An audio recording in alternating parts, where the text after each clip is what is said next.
Obviously, you've been in the papers the last week or so talking about your career, how you want to be number one. Does that mean you're leaving Liverpool, or what's the thinking?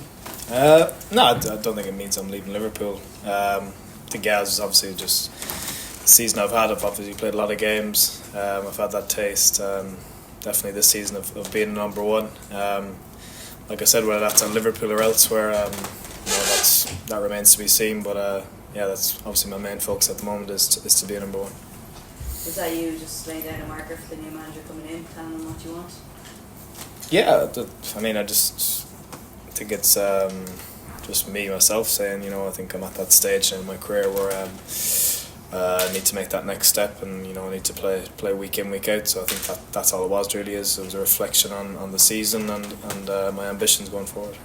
How much of that was kind of motivated by wanting to be number one for Ireland? Obviously Gavin's injured at the minute, but the last few years have been kind of swap in, swap out situation. Yeah, of course. Obviously, love playing for Ireland.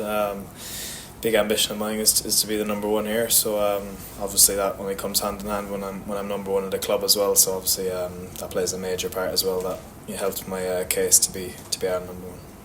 Thanks. David? You're going to touch on it there a little bit, but was part of their thinking as well in terms of maybe speaking out, just in a sense, a bit of frustration as well, the fact that you had played so many games, and then as soon as Alisson came back, obviously he took his place back as number one.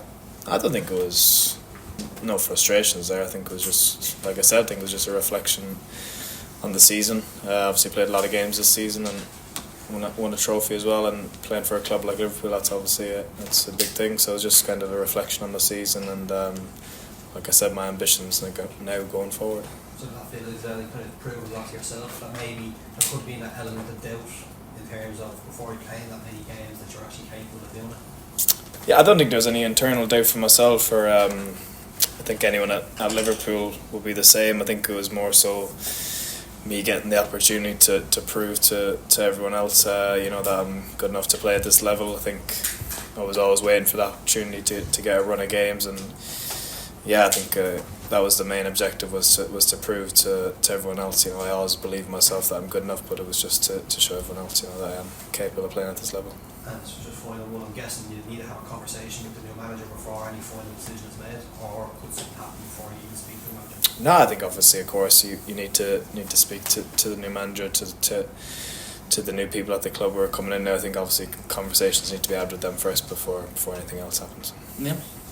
I could, if it comes to that you do move, do you feel you're in a much stronger position now in the back of the season you've just had, both in terms of how you're perceived and what clubs will be interested in you and your own self-belief with that body of games behind you? Yeah, of course. Obviously, I think it's obviously a good moment for myself. It's coming off the back of the season where I've played the most games I've had. My confidence is obviously very high, and like you say, I think clubs will have been looking as well and seeing me play. So obviously there'll be hopefully some interest elsewhere. But it's obviously given me a lot of confidence, and I think the time is right now.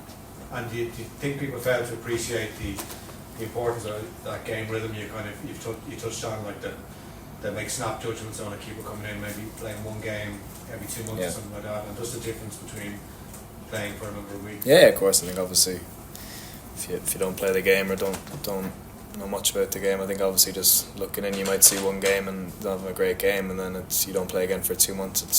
It's very difficult, especially in the goalkeeping position where a lot of it's relying on decisions and that kind of game sharpness. So it was nice to kind of get that run of games and show that the level I can play if I'm getting playing week in, week out. Paul? Caoimhin, how are you? I presume whatever happens in terms of Liverpool or elsewhere, do you see yourself very much in the Premier League, or would you be open to moving abroad at all? Pretty. Obviously, I don't know what's happening yet with Liverpool, but I think open to all options. Obviously, if I do move, I think everything has to be right for myself. It has to be the right club. It has to be the right thing for myself, and that could be in England, it could be abroad. But I think I have to make the right decision, and it has to be a good fit for myself, most importantly. I presume maybe over the last few transfer windows you've probably had offers that you've at least considered. How persuasive was Jurgen Klopp in any conversations that you would have had at the time? There was obviously times when maybe I felt I needed to go and play, but obviously the club as well have the decisions over me as well. I can't make the final decision to say I want to go and leave. Obviously it's a lot from the club as well, that if they feel they need me to stay, if they need me as cover, then at the end of the day it's not really fully my decision. I think if I want to go and leave, then obviously the club have the final say. So obviously I think there was times like that, of course. Yeah. John? Yeah, just related to that, this time last year, Stephen Kenny was sitting here and he was saying, remember, he said you should leave or you're going to leave Liverpool. Was that your intention this time last year?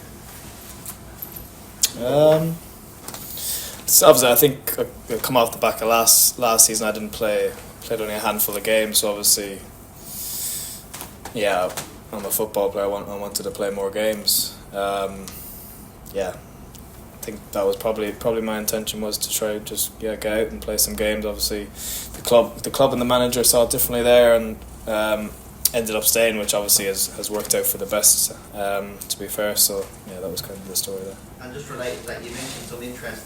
I think the Forest one was there in January. Did they come and tell you about things and say, we want this back, or did you have any input into options? Yeah, like I said, I think in January especially, I think the club have that decision. I don't think they obviously need to be in a position to have a replacement ready for me as well. And I think January is such a busy time, and bids are coming in maybe in the last few days of the transfer window. So myself, I knew nothing was going to come of that. Aidan? Thanks.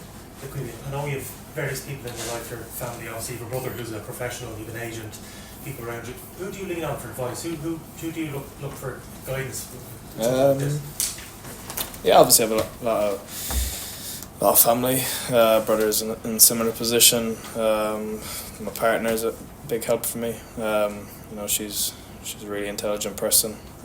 Someone I can always talk to. So yeah, there's the goalie coaches at the club as well who are a big help, and teammates at the club who I know for a number of years now. So there's a lot of people I can lean on and always ask for advice and get their opinion on it and stuff. With Ireland, going back over the years, players in your position, Shay, David Ford, people like to say they always support each other, the goalkeepers, but your relationship with Alisson, I mean, how clearly your competition, and you're playing when he's injured, he comes back, I mean, how, and he's spoken very highly of you before, like how do you engage with Alisson, or how's your relationship with him? Yeah, it's obviously really good. I think we both obviously speak really highly of each other.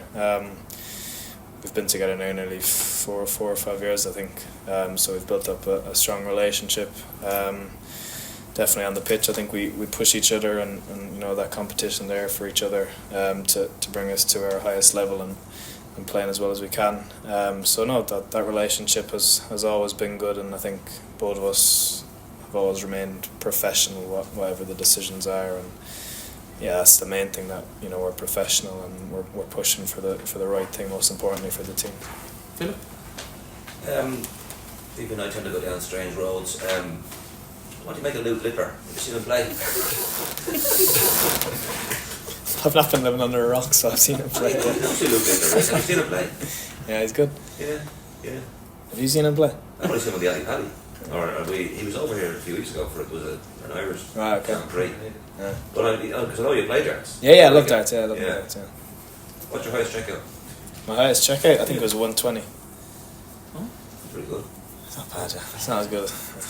Not quite the 170. Could be better. I'll get it at some point. Yeah. But do you watch it? Did you watch him in the World Championships and all that? Yeah. Actually, I went to one of the. I think it was the semi-finals. I managed. We had a few days off, so I managed to go down and watch. But yeah, it's nice to, when you're not playing football, just to relax, and it's. Yeah, you've always had that's your, like, not like Mark Travers, like golf, for a lot of that's different things. To be fair, I like darts. I love darts. I love all sports. I'm a bit of a sports head, to be honest.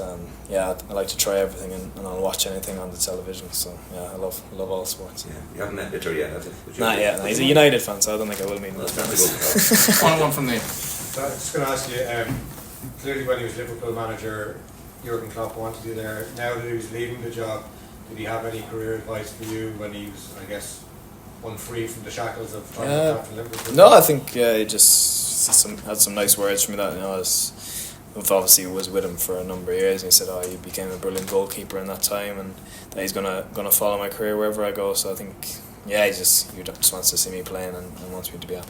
But he didn't offer any guidance as to whether he should stay or leave? No, not like that. No. You mentioned about being a small club. Have you got any certain events on your book list that you'd like to get to?